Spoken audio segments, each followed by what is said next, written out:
The Tiger Rising, Chapter 20. The last thing Beauchamp said to him was, "Don't forget now, this is our business still. It don't concern nobody else. You take that bag of meat and hide it somewhere, and I'll bring you some more meat tomorrow. In the meantime, you keep your mouth shut." At 3 o'clock, the school bus pulled up, belching and gasping and sighing. Norton and Billy Threemonger started pelting Rob with date palms before the bus even came to a complete stop. The bus door opened, and Sistine came running toward him, dodging the dates, looking as serious as a soldier on a battlefield. "Let's go see the tiger," she shouted to him.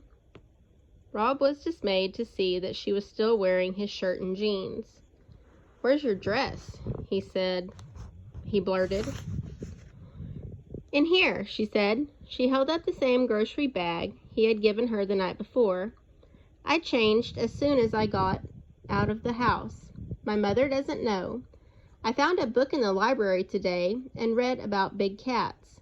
Do you know that panthers live in the woods here?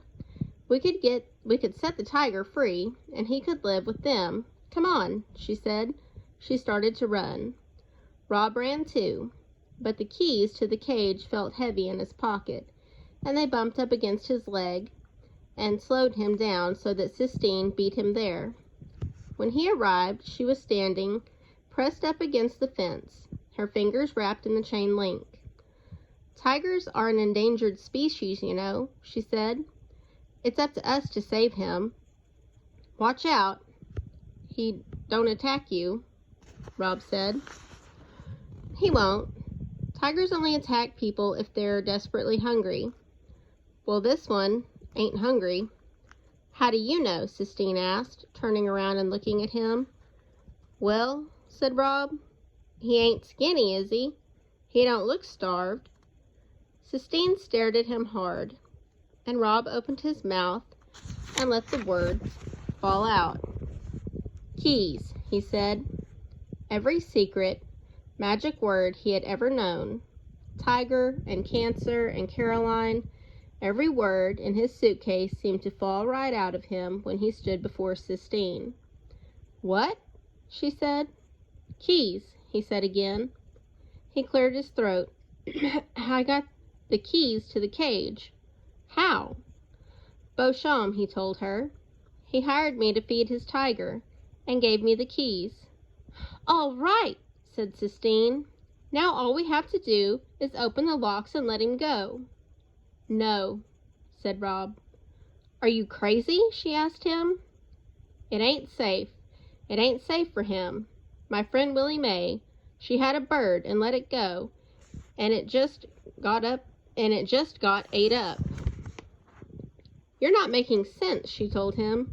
"This is a tiger, not a bird, and I don't know who Willie May is, and I don't care. You can't stop me from letting this tiger go. I'll do it without the keys. I'll saw the locks off myself." "Don't," said Rob. "Don't," she mocked back, and then she spun around and grabbed hold of the cage and shook it the way Beauchamp had earlier that day. "I hate this place," she said. "I can't wait for my dad to come and get me. When he gets here, I'm going to make him come out here and set this tiger free. That's the first thing we'll do." She shook the cage harder. "I'll get you out of here," she said to the pacing tiger. "I promise." She rattled the cage as if she were the one who was locked up. The tiger paced back and forth without stopping. "Don't," said Rob. But she didn't stop. She shook the cage and beat her head against the chain link, and when he heard her gasp, he was afraid that maybe she was choking. He went and stood next to her, and he saw that she was crying. Crying? Sistine. He stood beside her, terrified and amazed. When his mother was alive, when he still cried about things, she had been the one who comforted him.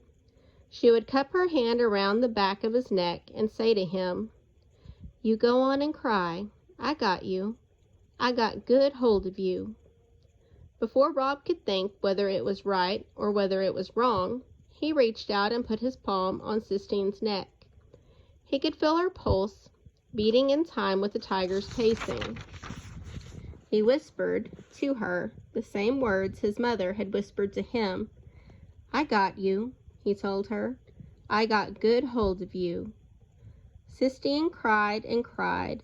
She cried as if she would never stop, and she did not tell him to take his hand away.